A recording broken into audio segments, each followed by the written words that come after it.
నమస్తే, welcome to Telugu రాజ్యం. నేను సిరి. తిరుమల శ్రీవారి లడ్డూని కల్తీ చేసింది, ఆ దేవుడి పేరు చెప్పుకొని కల్తీ చేసింది, లేకపోతే దేవుడి పేరుతో రాజకీయం చేసింది ఎవరు? జగన్మోహన్ రెడ్డి గారా, లేకపోతే చంద్రబాబు నాయుడు గారా? సో ఈ ఇష్యూ అయితే బాగా నడుస్తుంది. సో దీని మీద స్పందించడానికి ఈరోజు మనతో పాటు ఉన్నారు ప్రముఖ రాజకీయ విశ్లేషకులు కేఎస్ ప్రసాద్ గారు. నమస్కారం సార్. నమస్తే అమ్మా. సార్, మళ్ళీ వార్తల్లోకి తిరుమల శ్రీవారి లడ్డు వచ్చింది. సో ఈ అంటే దేవుడి పేరు చెప్పుకొని రాజకీయం చేసింది ఎవరు అనేది కూడా మళ్ళీ ఇప్పుడు చర్చనీయాంశం అయింది. సార్, ఎవరు అంటారు సార్ ఇందులో? అసలు ఎవరు, ఎందుకు ఇలా చేశారు? అసలు నేను నీకు మొన్న చెప్పాను కదమ్మా, వీళ్ళు అడాప్టెడ్ చూడు, కన్వర్టెడ్ క్రిస్టియన్ అనగానే అతనికి లోపల పాత రాముడు ఉంటాడు, బయట జీసస్. ఆ సతమతం అయ్యే స్టేజ్లో వాళ్ళ తెలుగుదేశం పార్టీ ఉంది. బీజేపీ ప్రాపకం కోసం నేను మొన్న చెప్పిందే మళ్ళీ చెప్తున్నా. వాళ్ళు బీజేపీ ప్రాపకం కోసం ఎప్పుడైతే పవన్ కళ్యాణ్ త్రూగా సనాతన ధర్మం అనే ఒక ఓవర్ యాక్షను, చంద్రబాబు నాయుడు గారు ఎక్కడ లేని తిరుపతిని సడన్గా తీసుకొచ్చి మాట్లాడడం, ఇవన్నీ చూస్తే ఒకరి యొక్క మన్నలను పొందడానికి ఒకరు చేసే 10 మెట్లు దిగే రాజకీయం కింద దీన్ని నిర్వర్తించాలి. అది ఎవరు చేశారంటే ఖచ్చితంగా తెలుగుదేశం పార్టీ చంద్రబాబు గారే చేస్తుందని చెప్పాలి. అంటే మొన్న జగన్ గారు ప్రెస్ మీట్ పెట్టి క్లియర్గా ఆ బోలే బాబా నెయ్యి ఎవరు ఉన్నారు ఏంటి అని క్లియర్గా చెప్పారు. ఇదే ముందు ఎందుకు చెప్పలేకపోయారు? ఎందుకు చెప్పాలి? ఇప్పుడు అలా కదమ్మా, నువ్వు అర్థం ఉండదు దేనికైనా సరే. అది జస్ట్ లైక్ చిన్నప్పుడు చూడు కదా, నీకు షర్ట్ వెనకాల ఇంక్ అంటింది చూడంటే ఎవరికైనా కనబడుతుంది. అది ఆ షర్ట్ పింటికెళ్ళి చూసుకునే దాకా అవ్వదు. ఇంక ఎందుకు చెల్లేవని అడగాల? ఇంకు ఈడి చెల్లి నీకు వెనకాల ఇంక్ అంటిందంటే ఏం చెప్పాలి? ఇంకు చెల్లినోడు తప్పు అవుతుందన్న విషయం ఎందుకు ఎస్టాబ్లిష్ అవ్వట్లేదు? ఇప్పుడు జగన్మోహన్ రెడ్డి అనే వ్యక్తి 5 సంవత్సరాలు పరిపాలించినప్పుడు ఆయన క్రైస్తవుడు అన్నది ఇలా ఎస్టాబ్లిష్ చేయాలి. ఇది ఎందుకు నువ్వు కుల మతపరమైన రాజకీయాలు ఎందుకు మొదలెట్టావు మీరు? అది బాగుంది, ఎందుకంటే అసలు విషయాల కన్నా పనికిమాలిన విషయాల మీద ఎక్కువ చర్చిస్తుంటాం. జగన్మోహన్ రెడ్డి గారు ఏ మతం అయితే కాన్స్టిట్యూషన్లో క్రైస్తవుడు ముఖ్యమంత్రి కాకూడదు, ప్రధానమంత్రి కాకూడదు, అయితే రాష్ట్రపతి కాకూడదు అని ఏమైనా ఉందా? గౌరవ అబ్దుల్ కలాం గారు అవి చూపించారు కదా. జగన్మోహన్ రెడ్డి గారు క్రైస్తవుడే అని అనుకుందాం. ఆయన ఎన్నోసార్లు చెప్పాడు, నేను ఇంట్లో బైబిల్ చదువుతాను, బయటకు వచ్చినప్పుడు మనకి కాన్స్టిట్యూషన్ కూడా అదే చెప్తుంది కదా, పరమతాలని గౌరవించమని చెప్పింది, మత స్వేచ్ఛ ఇచ్చింది. నాకు నచ్చితే వీళ్ళు క్రైస్తవుడు అవ్వచ్చు, లేకపోతే ముస్లిం అవ్వచ్చు. ఇవన్నీ ఉన్నప్పుడు వీళ్ళకి ఎందుకు వర్తించట్లే? తిరుమల డిక్లరేషన్ ఇవ్వలేదు, నేను చెప్పలేను. డిక్లరేషన్ ఇచ్చాడు, వెళ్ళాడు. పాదయాత్ర చేసినప్పుడు గవర్నమెంట్ ఎవరిది? తెలుగుదేశం కదా. డిక్లరేషన్ ఇచ్చేది లేదు, అప్పుడు చెప్పాలి కదా వాళ్ళు. అది అంతమంది జనాలు వస్తే ఈవో సెక్యూరిటీ అందరూ భయం పడిపోయి జగన్మోహన్ వదిలేసాం డిక్లరేషన్ ఇవ్వాలని చెప్పమని చూద్దాం. అట్లా కుదరదు కదా సార్. కుదరదు కాబట్టి అబద్ధాలు ఇలాగన్నమాట. అతను ఆ తప్పులు చేయడు కూడా. అది కూడా మెన్షన్ చేశాడు, మన దేవుని ఎందుకు ఇలా బయట పెట్టాలి, పెట్టొద్దు. అందుకని ఎవరైనా ఎందుకు చేస్తారమ్మా? ఇప్పుడు చిన్న మాట చెప్తాను, జాగ్రత్తగా వినండి ప్రజలు. మనం ఎంత వెర్రి వెంగళాలమో మీకు తెలుస్తుంది. నిజంగా అపవిత్రం జరిగిందంటే అక్కడ తిరుమలలో ఉన్న పంతులందరూ ఏడు చేశారమ్మా, కాగడేలకించి ఏదో డప్పులు కొట్టి ప్రక్షాళన అయిపోయింది అన్నారు. అవునన్నారు కాదన్నారా? అసలు సిపాయిలు తిరుగుబాటు ఎందుకు వచ్చింది? ఎవరైనా చదువుకున్నారా? నీకు తెలుసా? సిపాయిలు తిరుగుబాటు అంటే తెలీదా? ఝాన్సీ లక్ష్మీబాయి యుద్ధాలు, ఇవన్నీ స్వాతంత్ర సమరం కోసం జరిగిన యుద్ధాల్లో సిపాయిలు తిరుగుబాటు అన్నది పంది కొవ్వుతో తోట లాగి అది లోడ్ చేయాలి. మన వాళ్ళు హిందూ సాంప్రదాయాలు, సనాతన ధర్మం నిజంగా నమ్మేవాళ్ళు అలాంటి పంది మాంసం మేము ముట్టుకోమని చెప్పి విప్లవం స్టార్ట్ అయ్యింది. అంటే అలా సిపాయిల తిరుగుబాటులో ఉన్న సైనికులు, లేదంటే సిపాయిల తిరుగుబాటు చేసిన భరతఖండంలో వాళ్ళందరి వంశాల్లో ఉన్న వాళ్ళు ఎవరు లేవు. మనం ఉంటాం, ఖచ్చితంగా ఉంటాం. ఎందుకు లేదు? మా ఫ్యామిలీలో ఫ్రీడమ్ ఫైటర్స్ ఎవరో నాకు తెలుసు, సమయం వచ్చినప్పుడు కూడా చెప్తాను నేను. సో అలాంటి ఫ్రీడమ్ ఫైటర్స్ సంవత్సరంలో ఉన్న వాళ్ళం ఎవరికైనా సరే ఆ బాధ ఎలా ఉంటుంది? అలాంటిది తిరుమలలో పవిత్రంగా తయారు చేసే లడ్డు ఒక బ్రాహ్మణ సామాజిక వర్గం దాన్ని కొవ్వంతా పిసికి లడ్డూలు చేస్తారా? ఎంతమంది బేపరాలు ఉంటారు, ఊరికే తెగ మెటమెటలు ఆడిపోతారు బయటకు వచ్చి చిన్న విషయానికి. ఎందుకు ఈ విషయంలో ఎందుకు చెప్పరు? అప్పుడు చాలా మంది ప్రొటెస్ట్ చేశారు కదా సార్. ఎక్కడ చేశారు? ఎవరు చేశారా? లడ్డు మీద ప్రొటెక్ట్ చేశారా? అలాంటి ఉదంతో ఒకటి చెప్పు తిరుమలలో. నువ్వు ఆ ఛానల్ చూడకమ్మా, అందుకే చెప్తున్నాను. ఇలాగే పడైపోతావు, తలా తోకాలని ప్రశ్నలు అడుగుతావు. ఎవడైనా తిరుమల లడ్డూలు ఎందుకు? ఇక్కడ తిరుమల దేవస్థానానికి సంబంధించిన ప్రతిరోజు ఫ్లైట్లో లడ్డూలు వస్తాయి. ఇక్కడ ఇదే తిరుమల కోతులు పట్టుకుని మొత్తం విప్లవం చేశారు కదా. అదే చంద్రబాబు గారు జైల్లో పెడతారని ఇక్కడ ఆ లక్ష మందిలో ఒకటి కూడా లడ్డు తినలేదా?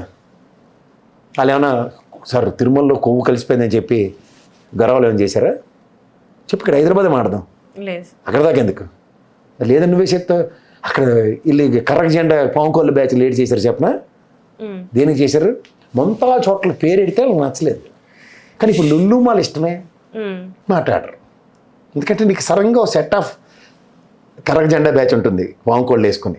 కరెక్ట్గా చంద్రబాబు నాయుడు గారికి సంబంధించిన అవసరాలు అనగానే బయటకు వస్తారు. ఓకే, జగన్మోహన్ రెడ్డి అనగానే బయటకు వస్తారు, చంద్రబాబు నాయుడు గారు అనగానే లోపల ఉంటారు. నేను ఇందాక అన్నది ఏంటంటే చంద్రబాబు నాయుడు గారు అనగానే బయటకు వస్తారంటే చంద్రబాబు నాయుడు గారికి రిథమ్ ఇవ్వడానికి this is the rhythm of the life అని పాట పాడుకొని వస్తారు. కొండ మీద ఉన్న లడ్డూలు తయారు చేసిన వాళ్ళు ఎవడైనా ఈరోజు పల్లెత్తి మాట మాట్లాడాడే? ఒక్కరు కూడా బయటకు వచ్చి మాట్లాడలేదు సార్. యా, స్క్రిప్టెడ్ ప్రోగ్రామ్ అన్నమాట అది. బయటకి ఇప్పుడు చూడు, సినిమాలో సడన్గా ఒక కామెడీ సీన్ వస్తుంది, లేకపోతే ఒక వ్యాంప్ పాట వస్తుంది. ఎందుకు వస్తుంది? తలతోక ఉంటుంది సినిమాకి, దానికి సంబంధం ఉండదు. కొన్ని సినిమాలకి అసలు ఎందుకు వస్తుందో తెలియదు. అలాగే ఉంటుంది ఇది. అంచేత దేవుడు అనే ఒక వ్యక్తిని మన వీక్నెస్ దాన్ని ఎన్కాష్ చేసుకుంటున్న వాళ్ళు ఎవరు? రాజకీయ నాయకులు. వీళ్ళు ఎవరి కోసం అంటే ఎలక్షన్స్ ముందు జగన్మోహన్ రెడ్డి మీద చేసిన అపవాదు, ఒక బ్రాహ్మణ, క్షత్రియ, వైశ్య, అగ్రకులాలు అంటారు చూడు, ఇలాంటి వాళ్ళందరినీ వాళ్ళ పర్సంటేజ్ ఆఫ్ ఓటు చాలా తక్కువ అనుకుంటున్నాం మనం, కానీ వాళ్ళు ఇన్ఫ్లుయెన్స్ చేసి ఓటు బ్యాంక్ చాలా ఎక్కువ. అంటే వాళ్ళ పాపులేషన్ తక్కువ ఉన్నా కూడా వాళ్ళ ఇన్ఫ్లుయెన్స్ ఎక్కువ ఉంటుంది అంటారు. ఊర్లో పెద్దరాజు గారు, పంతులు గారు, వైశ్య దగ్గర అంతే డబ్బులు ఉంటాయి, వాళ్ళ దగ్గర అప్పులు తీసుకునే వాళ్ళు ఉంటారు. ఇక్కడ సో అలా ఇన్ఫ్లుయెన్స్ చేసే మెకానిజానికి ప్రొవొకేషన్స్ ఉంటున్నాయి. చూసారా, కొవ్వు కలిపేశాడు జగన్మోహన్ రెడ్డి, చూసారా ఆ మలినం చేసేసాడు, దాన్ని అపవిత్రం చేసాడు. కానీ ఇంట్లో అందరూ ఏంటి, జేవీ సమావేశంలో చేతిలో కర్పూరం వెలిగించే బ్యాచే కదా అందరూ. రైట్ సార్, ఇక్కడ నాది ఒక ప్రశ్న ఏంటంటే 2000 ఆ ఛానల్ ప్రశ్న కాదు, నీ ప్రశ్న. నా ప్రశ్న వేస్తున్నాను సార్. ఎందుకంటే ఏదైతే నెయ్యి ఏదైతే అన్నారో అది సంస్థ ఏదైతే ఉందో 2018 నుంచి ఆ టైంలో, అంటే చంద్రబాబు నాయుడు గారి హయాంలోనే ఉంది. దాన్ని ఇప్పుడు ఎవరు ఎందుకు మాట్లాడట్లేదు? మాట్లాడాలి కదా దాని గురించి. అసలు అట్టర్ నాన్ సెన్స్ అమ్మ. మళ్ళీ చెప్తున్నాను, తిరుమలలో ఎవరైనా తెలుసుకుని మాట్లాడండి. ఎవ్రీ 6 monthsకి నెయ్యికి బిడ్డు వస్తుంది. నువ్వు టెండర్ పాడుకోవచ్చు, నేను టెండర్ పాడవచ్చు. ఏమైనా కంపెనీలు రాత్రి అయినా 100 ఫ్లోట్ అయిపోతాయి. నెయ్యి తయారు చేసే కంపెనీలు ఉంటాయి. ఈసారి వాడు పేరు మార్చుకుని బిడ్ వేయచ్చు, అయితే ఎవరికో నీకే బిడ్ వస్తుంది, నేను సప్లై చేయలేను రా, నువ్వు ఇస్తావా నాకు బైక్ సబ్ కాంట్రాక్ట్ అంటావు, తీసుకో చెయ్యి. కానీ అది ఏముంటుందంటే ఫస్ట్ NDDB రిపోర్ట్ వస్తుంది, తర్వాత తిరుమలలో శాంపుల్లు ఉంటాయి. ఈ రెండు కనుక మ్యాచ్ అయితేనే లోపలికి పంపిస్తుంది వ్యాన్. తిరుమల వెళ్ళవా, ఎంట్రన్స్లో నా గరుడ ఇలా ఆర్చ్ దూరగానే రైట్ సైడ్ ఉంటుంది, చూసుకోవాలంటే ఆ నెయ్యి ట్యాంకర్లన్నీ అక్కడే ఉంటాయి. తేడా జరిగితే గెట్అవుట్. ఇప్పుడు వీళ్ళు తలా తోకలేని ఈ తెంగర బ్యాచ్ ఏడు చెప్తుంది అంటే, ఇప్పుడు తపేల ఛానల్లో వెనక్కి పంపించి మళ్ళీ తీసుకొచ్చారంట. వెనక్కి పంపించి నిజంగా మళ్ళీ తీసుకొచ్చిన టెస్ట్ అదే. ఒక్కసారి టెస్ట్ చేసిన వాళ్ళ మళ్ళీ వెనక్కి వెళ్ళినా మళ్ళీ వచ్చిన టెస్ట్ జరుగుతుంది. చెప్తారు ప్రాథమిక లాజిక్ టెస్ట్ జరుగుతుందన్న విషయం తప్పేస్తారు. అది అంత ఘోరం అంటే ఆడవాడ పియ్యగండ పనికి మళ్ళీ అదొని తీసుకొచ్చి 10 రూపాయలు కేజీకి తీసుకున్నాడు అని మాట్లాడుతున్నారు. ఇప్పుడు బిడ్ ఎంత అయితే ఉందో గత రేటుకి ఈ రేటుకి తీసుమార్కాని రేట్ అనేది ఇంచుమించు సరిసేటే ఉంది, ఇంకా తక్కువ. అంత తక్కువ రేట్లో ఇంత మంచి క్వాలిటీ నెయ్యి వస్తుందా అని చెప్పేసి వాళ్ళ వాదన. అంటే రోజు ఆవులకి ఇలా పిండి దాంట్లో సిలికి వెన్న తీసి హెరిటేజ్ నెయ్యి అమ్ముతారా, అయితే ఇలా సిల్కి పాలు తోడి సిరిగిపోయిన పాలు మేగడ తీసి అదేంటది దాన్ని ఏంటంటారమ్మా పన్నీర్ తయారు చేసి అమ్ముతారా, లేదంటే చిక్కని పెరుగు మన అడవడ చిరంజీవితో కూడా అడ్వర్టైజ్మెంట్ ఇప్పిస్తాడు. ఎంత దొడ్డు దెబ్బరొట్ట అది మేగడ కూడా తెలియకుంటుంది, అలా కట్టిస్తాడు మేగడ. మా ఇంటి పైన ఒక ఆవిడ ఉంటుంది, మంచి ఆవిడ, ఆవు పాలు చేస్తుంది ఊరి నుంచి. ఆవిడకి చిన్న 5-6 పాడి ఆవులు ఉన్నాయి. ఆవులు పాలు పిండి చుట్టుపక్కల వాళ్ళందరికీ ఇస్తుంది, మాకు తీసుకోండి. ఎంత ఆవిడ కెపాసిటీ. అలా ఒకప్పుడు సంఘాలు ఉండేవి, అలా సంఘాలన్నీ తీసుకొచ్చినవి డైరీలు ఇవి. సంఘాలన్నీ లేపించినోడు అంటే ఆ చరిత్ర చంద్రబాబు నాయుడు గారికి ఉంది. ఇంత క్లారిటీ ఉన్నా కూడా ఇంకా వీళ్ళు మసిమూసి మారేడుకాయ చేద్దామని చెప్పేసి ఇంకా దాని మీదనే లాగుతూనే ఉన్నారు. ఎందుకు సార్ అంటే ఇందాక నేను ఇవన్నీ నీకు మళ్ళీ చెప్తున్నాను. ఇంట్లో టైం ఉన్నప్పుడు అలా ఎస్వి కృష్ణారెడ్డి గారి సినిమాలు చూస్తూ ఉండు, నువ్వు చూస్తే నీకు అన్నీ అర్థం అవుతాయి. లేట్ చేస్తున్నారు సడన్గా అక్కడ ఆ హీరో ఎవరన్నా పెళ్లి చేసుకున్నారంటే ఉత్తుత్తి బ్యాంక్ అప్పటికప్పుడు వచ్చేస్తాయి చూడు. అలాగా ఈ వార్తలన్నీ ఫ్యాబ్రికేటెడ్ వార్తలతో ప్రజల్లోకి. అయితే ఆడు మనిషిని పోల్చుకోకుండా ఆడు మాట్లాడే ఇంగ్లీషుడు అది తెలుగు పదాలను ఇంగ్లీష్లో చెప్తుంటారు. రాజేంద్ర ప్రసాద్ ఓవర్ యాక్షన్ రాజేంద్ర ప్రసాద్ తోటి ఉంటుంది చూడు, అంతేగా తప్ప ఇంకోటి ఉంటుంది రేలేగ్. అలాగే ఉంటుంది. సో అంటే వీళ్ళ హయాంలో తప్పు జరిగిందని ఒప్పుకోకుండా ఇంకా జగన్మోహన్ రెడ్డి గారి హయాం అసలు ఏ హయాంలోనూ తప్పు జరగదమ్మా. నీకు మళ్ళీ చెప్తున్నాను, జరగదు. నేను మళ్ళీ చెప్తున్నాను, దేవదేవుడు సన్నిధిలో ఎవడో అంత తేడా పని చేసే దమ్ము ధైర్యం వాడికి లేదు. అదే తిరుమల గొప్పతనం, దాని ఔన్నత్యం. సో నేను ఇది ఫస్ట్ టైం వింటున్నా. తప్పు జరిగి ఉంటే ఆ హయాంలో జరిగి ఉంటుందని అంటారు, కానీ మీరు మాత్రం అసలు తప్పే జరగలేదు ఇదంతా. జరగదమ్మా, అది ఇంపాసిబుల్. నేను ఒక హిందువుని, నేను హిందూగానే చెప్తున్నా. ఏందమ్మా దేవుడా తమాషా? ఆ దేవుడు అనే వ్యక్తే ఒక అద్భుతం. ఆ అద్భుతానికే ఇప్పుడు మనకు కష్టం వస్తేనే దేవుడా అంటాం.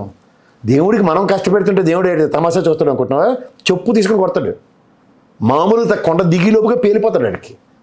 ఎన్ని ఉదాహరణలు ఉన్నాయి మా తిరుమల యొక్క వైభవం మీద. యక్షవారం శుక్రవారం ఉంటాయి నిజరూప దర్శనాలు. ఎవరన్నా అబద్ధం చెప్పమని దమ్ముంటే పైన అబద్ధం చెప్పి కిందకు వచ్చినాడు ఎవడని చూపించి నాకు. అక్కడ అలా కూడా మాట్లాడరు, అబద్ధాలు చెప్పరు అక్కడ తిరుమలలో ఉన్నోళ్ళు. ఆ 2 వారాల రోజు అసలు అబద్ధం చెప్పే ప్రసక్తి ఉండదు. వీళ్ళు ఏదో చెప్తున్నాను చూడు, ఏదో కలియుగం అన్ని విపరీతం అన్ని మాటలు ఇంట్లో ముసలోళ్ళు చెప్తుంటారు చూడు, అవి నిజం చేద్దామని ప్రయత్నిస్తున్నారు. నేను ఇంత దండకేటుగా ఎందుకు చెప్తున్నానంటే నేను ఆ దేవుడిని మనసా వాచ కర్మ నమ్ముతాను కాబట్టి. చంద్రబాబు నాయుడు కూడా కులదైవం అని చెప్తాను, అంటే ఐ మీన్ తన లేదమ్మా అది నాగులపల్లి ఏదో నాగుల దేవత ఏదో ఉంటుంది, సంక్రాంతికి వెళ్తారు అక్కడే ఉంటుంది వాళ్ళ దేవత. చాలా సార్లు నా ఇష్ట దైవం వెంకన్న స్వామి అని చెప్పి. ఇష్ట దైవం వేరు, కులదైవం వేరు. సో చెప్పాను కదా, ప్రాణాలు కాపాడింది కూడా వెంకటేశ్వర స్వామి అని చెప్పేసి చాలాసార్లు చెప్పడం జరిగింది. సో మరి ఆయన ఇలాంటివి మాటలు మాట్లాడచ్చు అంటారా? మరి ఇప్పుడు 1000 కాల మండపం తర్వాత జరిగిన పరిణామం కింద ఎందుకు చూడరు? ఆలోచించండి. అలిపిరి ఘటన స్వామికి నచ్చని ఏ పని అయినా సరే అలిపిరి ఘటన నేను ఈ కోణంలో ఎందుకు చూడకూడదు? మనం అసలు ఆ కోణం ఎప్పుడు తీసుకురాలేదు కదా సార్ తెరపైకి. ప్రయత్నిద్దాం మనం ఎవరికైనా. ఇప్పుడు గౌరవ ముఖ్యమంత్రి గారు చంద్రబాబు గారు ఆ రోజు అలిపిరి ఘటనలో నక్సలైట్లలో అలాంటి దుర్మార్గ బుద్ధి భగవంతుడి నిర్ణయం కదా. మనిషి ప్రాణం రాక పోక దైవ నిర్ణయం అంటాం, అవునా కదా? ఆయన చేసిన మంచి పనా చెడ్డ పనా అన్నది భగవంతుడికి నచ్చిందా లేదా అన్న దగ్గర తిరుమల కొండల దిగుతున్న లోపల శిక్ష పడింది అని కింద అలిపిరి దగ్గర. అది గమనించుకోలేదు. అప్పుడు ఎవరికి దేవుడి మీద నమ్మకం ఉన్నట్ట లేనట్ట? దేవుడికి నచ్చిన పని ఎవరు చేసినట్టు అని అంటారు కదంట. ఇదే జగన్మోహన్ రెడ్డికి అదే చంద్రబాబు గారికి ఓటమి ప్రజాస్వామ్యంలో వచ్చింది, కానీ దేవదేవుడు సన్నిధిలో అలాంటి శిక్ష చంద్రబాబు గారికి జరిగింది, ఆయనకైనా జరిగిందా? అంటే దేవుడికి అపచారం ఎవరు చేసినట్టు? సో మొత్తానికి అయితే దేవుడు చూస్తున్నాడు, దేవుడు అన్ని బయట పెట్టేస్తున్నాడు. చూడకుండా మనం ఈ సృష్టిలో లేమమ్మా. నేను దేవుడిని నమ్ముతాను మనసు వాచకారం, నువ్వు కూడా నాకు తెలిసి నమ్ముతావు. నువ్వు వారానికి ప్రతిసారి గుడికి వెళ్తావు, నాకు తెలిసే సంగతి. సో ఖచ్చితంగా ఎందుకు వెళ్తున్నావు మనం? అమ్మో అసలు ఆలోచనే తప్పమ్మా. సో చూడాలి సార్, రాజకీయ నాయకుడికి మకిలి అంటించడం సులువు, దేవుడికి మకిలి అంటిస్తామంటే దేవుడికి మేము దేవుడి పార్టీ మనం చాలా మంది చెప్పుకుంటున్నారు కదా సార్. దేవుడి కోసం పెట్టిన పార్టీ మాదని చెప్పి చాలా మంది చెప్పుకుంటున్నారు సార్. అసలు దేవుడికి పార్టీలు ఎందుకు సార్? నాకు అర్థం కాదు. అదే చెప్తాను, దేవుడి కోసం ఇల్లు పెట్టుకుంటే దేవుడు పెట్టారని చెప్పడం అర్థం కాదు కదా. దేవుడి కోసం మేము పని చేస్తున్నాం. కేపల్లెటోడే ఆ మాట చెప్పట్లేదమ్మా, ఇది క్రైస్తవ పార్టీ అని. ఆయన కొన్ని తెలివి కూడా వీళ్ళకి లేదంటే ఆలోచించుకోమని ఒకసారి. మత ప్రబోధకుడైన, ప్రపంచ శాంతి దూత అంటారు ఆయన, ఆయనకైనా ప్రవర్తించుకుంటాడు. అది విపరీతం ఏదైనా అని, కానీ ఆయన పెట్టిన ప్రజాశాంతి పార్టీ ఇది క్రైస్తవులకు సంబంధించిన పార్టీ ఏ రోజు ఆయన చెప్పుకోలేదు. ఆయన చెప్పేది కూడా ఇదే, నేను హిందువుని చచ్చిపోతాను కూడా, అది కూడా చెప్తున్నాడు కదా సార్ క్లియర్గా. అదే చెప్తున్నా, ఒక పవిత్రమైన సిద్ధాంతం అన్నది రాజకీయం, పవిత్రమైన సిద్ధాంతం దైవ కార్యక్రమం, పవిత్రమైన సిద్ధాంతం అంటే దేవుడిని నమ్మడం. ఇవేవీ లేకుండా గుడ్డొచ్చేళ్ళపన్నట్టు అన్నిటికీ యోదానికి ఒకటి ఇంటర్లింక్ చేసి దీంట్లోంచి ఒక అవుట్కమ్ డిరైవ్ అవుతాం అనుకుని ప్రవర్తించే తీరుని తప్పుని ప్రజలు గ్రహించగలుగుతారు. నిజంగా భగవంతుడికి శిక్షార్హులం అంటాం మనం. ఆ శిక్ష వరకు పడిందో చూసుకోమను. అలిపిరి ఘటన జగన్మోహన్ రెడ్డి గారికి రిపీట్ అయిందా ఎక్కడైనా? ఇది గమనించుకోమను. సార్ ఇందాక మీరు చెప్పింది ఏంటంటే జగన్మోహన్ రెడ్డి గారికి అట్లాంటిది ఏం జరగలేదు, ఇట్లాంటి విపత్తులు ఏం జరగలేదు అన్నారు. చంద్రబాబు నాయుడు గారికి జరిగింది అన్నారు. మరి ఇదే విషయంగా చూసుకుంటే రాజశేఖర రెడ్డి గారికి మరి అంత పెద్ద ప్రమాదం జరిగింది సార్, ప్రాణాలు కూడా కోల్పోయారు. మరి దీన్ని ఎట్లా చూడాలంటారు సార్? అంటే 7 కొండలలో 4 కొండల్లో మేము అంటే చర్చి కడతాము లేకపోతే జీసస్కి అని చెప్పేసి ఒక వార్త బాగా వినిపించింది సార్ అప్పుడు. సో దానికోసం ఆయన అట్లా అయిపోయారని చెప్పేసి కూడా చాలా మంది మాట్లాడారు. ఇంకొకటి చిన్న పిల్లలతో కూడా మాట్లాడిపించారు, రాజశేఖర రెడ్డి ఎట్లా చనిపోయాడు ఏంటి అని చెప్పేసి చిన్న పిల్లలతో కూడా మాట్లాడిపించారు. మరి ఇదేంటి సార్? దీన్నే బోడిగుండుకి మోకాలకి ముడిపెట్టడం అంటే. అందుకే నేను తెప్పలసాలను చూడొద్దని చెప్పి ఎందుకు చెప్తున్నానంటే, రాజశేఖర రెడ్డి గారి ఆయనలోనే ఒక జీవో ఇష్యూ చేయబడింది, ఆ 7 కొండలు దేవదేవుడివే అని. కానీ వీళ్ళు మకిలించే కార్యక్రమం ఉంటుంది కదా. ఆయన ఏమైనా తిరుమల ప్రయాణంలో మరణించాడా? ఆయన ఇటుపక్క శ్రీశైలం దాటిన తర్వాత అడవుల్లో రచ్చబండ కార్యక్రమానికి వెళ్ళే టైంలో అట్లా అయిపోయింది. యాదృచ్ఛికమైన మరణం అయింది, అది ఊహకందంది, ఒక యాక్సిడెంట్. కానీ ఇక్కడ దేవుడు ఒక డిసెంట్ తెలియజేసిన చంద్రబాబు గారికి అలిపిరి ఘటన. అని నేను అనుకుంటున్నా ఒక హిందువుగా. ఎందుకంటే వెయ్యికాల మండపం తర్వాత మా చిన్నజీరు అయితే రియల్ ఎస్టేట్ కింగ్, నేను వెయ్యికాల మండపం ఎరగొట్టిన నిరసన తెలియజేస్తూ ఇప్పుడు చెత్తకొండితో పోల్చి ఆయన తిరుమల వెళ్ళట్లే. కంపేర్ చేసి మాట్లాడదాం. హిందువుల గురించి కర్ర జెండా బ్యాచ్ మాట్లాడే వాళ్ళు ఎవరికైనా సరే నేను సిద్ధంగా ఉన్నాను సమాధానం చెప్పడానికి. మీరు ఎప్పుడైనా కూర్చుంటారా సార్? ఇట్లాంటి వచ్చినప్పుడు కూర్చోబెడితే మీరు ఖచ్చితంగా వాళ్ళతో డిబేట్ కూర్చుంటారా? ఎందుకు కూర్చోను? ఖచ్చితంగా కూర్చుంటా. నేను అంటుంది ఒకటే, నమ్మిన సిద్ధాంతానికి కట్టుబడడం అన్నది చాలా ఇంపార్టెంట్. ఇవాళ మీరు హిందూ ధర్మానికి కట్టుబడినప్పుడు హిందూకు జరిగిన ఏ అపవాదనైనా సరే దాంట్లో నిజాలు తెలుసుకోకుండా మాట్లాడుతున్న వాళ్ళకు కూడా మన హెచ్చరికలు జారీ చేయడం అన్నది మన బాధ్యత. ఎందుకంటే నా సెంటిమెంట్ని గాయపరిచే ఒక్కవాడు ఇస్తున్నాడు. ప్రధానికి 7 కొండలు స్వామివారికే చెందుతాయని గవర్నమెంట్ పరంగా రాజశేఖర్ గారి గవర్నమెంట్లో ఇచ్చిన జీవోకి వ్యాలిడిటీ ఉంటుందా? ఈ పనికిమాల ఛానల్లో కూర్చొని అడ్డమైన చెత్త చెదారం పేలుతున్న అసందర్భ పేలాపాలకు విలువ ఉంటుందంటే నేను రాజశేఖర్ గారు ఇచ్చి చేసిన జీవోకి వాల్యూ ఉంటుంది. అలాంటప్పుడు ఏం మాడుతున్నారు? This is nothing but provocation. ఆ ప్రొవొకేషన్ అండ్ ట్రాన్స్లో మనం ఎందుకు ఉండాలి? ఎప్పుడు చూసినా అదే మాట మాట్లాడుతుంటారు. అదే చెప్తున్నాను. దీనే గోబెల్స్ అంటారు. గోబెల్స్ ప్రచారం అంటే ఎట్లర్ దగ్గర ఉండేవాడు ఒకడు. వాడికి ఏంటంటే ఎంత చేస్తే అంత చెప్పడం, ఎలివేషన్స్ చూడు. అదే చూస్తున్నాడు నేషనల్ మీడియా చూడు, లోకేష్ ఎందుకు ప్రస్తావన వచ్చింది అంటే వాళ్ళకి ఆవేశం ఆపుకోలేకపోతున్నారు. ఎలివేషన్స్ అనే ఆవేశం, దాని కాన్సిక్వెన్సెస్ అనుభవిస్తున్నారు. ఇప్పుడు ఇక్కడ కొమ్మినేని అనుకున్నారు రేటు అమాయకంగా తీసుకెళ్ళి జైలు పెట్టడానికి. అక్కడ ఉన్నది అరుణ గోస్వామి. ట్రై చేయండి ఒకసారి. Try చేస్తారంటారా sir? ట్రై చేయమనండి. ఎరుపు పసుపు నలుపు అని పుస్తకాలు పట్టు తిరుగుతారు కదా, ట్రై చేయమనండి ఒకసారి నేషనల్ మీడియాని. అంటే ఇక్కడ శ్రీనివాస్ గారు కూడా చేసింది ఏం లేదు, నవ్వారని చెప్పేసి అరెస్ట్ చేసి అసలు నవ్వితే నవ్వులు పాలు వేయరు కోర్టులో. ఎవరు? ఎస్పీ గారు, డిఎస్పీ గారు, సిఐ గారు. అంటే మనం నవ్వుకోవడానికి అని కాదు కానీ సార్, మీరు చెప్పిన దాంట్లో చాలా వరకు చాలా పాయింట్స్ ఉన్నాయి. ఒక జీవోని ఇష్యూ అయిన తర్వాత కూడా కావాలని ఇలాంటి ఒక ప్రాపగండాని ప్రజల మధ్యలో తీసుకెళ్ళి ఈ రోజుకి ఇప్పుడు దీంట్లో నీకు అర్థం అవ్వాలి కదా. ఉదాహరణకి రాజశేఖర రెడ్డి గారు హిందూ కాదు అనుకుందాం, మీరు అన్నట్టు క్రైస్తవుడు అనుకుందాం, శభాష్. కానీ ఆయన హిందువుకి పరిరక్షించడానికి ఆయన నా దేవుడిని మీదే నాకు అప్పచెప్తే ఆయన గొప్పవాడు అవుతాడా, చంద్రబాబు గారు గొప్ప అవుతారు చెప్పండి. ఈ గోబల్స్ ప్రచారం అనేది దిక్కు ఎరా ఏం మారుతున్నారు రోజు నా పనికిమాలిన టాపిక్. రాజశేఖర రెడ్డి జీవో ఇచ్చాడు కదా, నేనే ప్రభుత్వంలో ఉన్నాను, ఆ జీవో అథెంటికేషన్ ఇదని ఏ రోజు చెప్పారు ఆయన? మరి బాగుంది, ఇష్టమే అని రాజశేఖర రెడ్డిని జగన్మోహన్ రెడ్డిని బదనాం చేసేస్తే నాకు బాగుంటుంది అన్న కాన్సెప్ట్లో ఉన్నప్పుడు దేవుడి మీద ఎవరికి నమ్మకం లేనట్టు. ఈ మాట తప్పని ప్రభుత్వంలో ఉన్న అధినేతగా ఆయన చెప్పారనుకో, ఇలా దండం పెట్టాలి. ఎందుకంటే జగన్మోహన్ రెడ్డి గారు ఏదైనా పూజలో కూర్చుంటే ప్రసాదం తినలేదు, తీర్థం తీసుకోలేదు, తీర్థం తీసుకోకుండా టిష్యూతో తూచా, ఇవి చూపెట్టి కేజీలతో తూచున్నాయి వీడియోలు. ఆయన ఎంత పవిత్రంగా దాన్ని తిన్నాడో, ఎంత పవిత్రంగా ఎవరు అక్షంతలు దులుపుకున్న వీడియోలు కూడా 2 కంపారిజన్ ఉన్నాడు చూసుకోవాలంటే. చంద్రబాబు గారి తల మీద ఉన్న అక్షంతలు దులుపుకున్నాడా లేదా జగన్మోహన్ రెడ్డి గారు దులుపుకున్నారా అన్నది. ఎందుకు సార్ ప్రతిసారి ఇలాంటి వీడియోస్ మీద పెట్టే దృష్టి రాష్ట్ర ప్రయోజనాల కోసం పెట్టొచ్చు కదా సార్, రాష్ట్ర అభివృద్ధి కోసం పెట్టొచ్చు కదా సార్. దీనికే మా నాన్నమ్మ ఎప్పుడు సామెత చెప్పింది, పల్లెనోడు ఎప్పుడు పిల్లితల కొరుకుతాడని. పల్లెనోడు ఏడు చేస్తాడంటే పిల్లితల కొరికాడట. అలాగే ఉంది ఇక్కడ. సో వీళ్ళది బయటికి రాకుండా ఉండడానికి కోసం ఇలాంటివన్నీ పైకి తీసుకొచ్చి మాట్లాడతారు అంటారు. అంతే. Right, thank you so much. Hello, Telugu రాజ్యం ఛానల్ చూస్తున్నారా? సామాజిక రాజకీయ జీవన చిత్రణే తెలుగు రాజ్యం. అతిశయోక్తులు అసత్యాలు ఉండవు. రాజకీయ కోణం కాదు, ప్రజా కోణమే కొలబద్ద. తెలుగు రాజ్యం వీక్షణ మీ ఉత్తమ అభిరుచికి నిదర్శనం.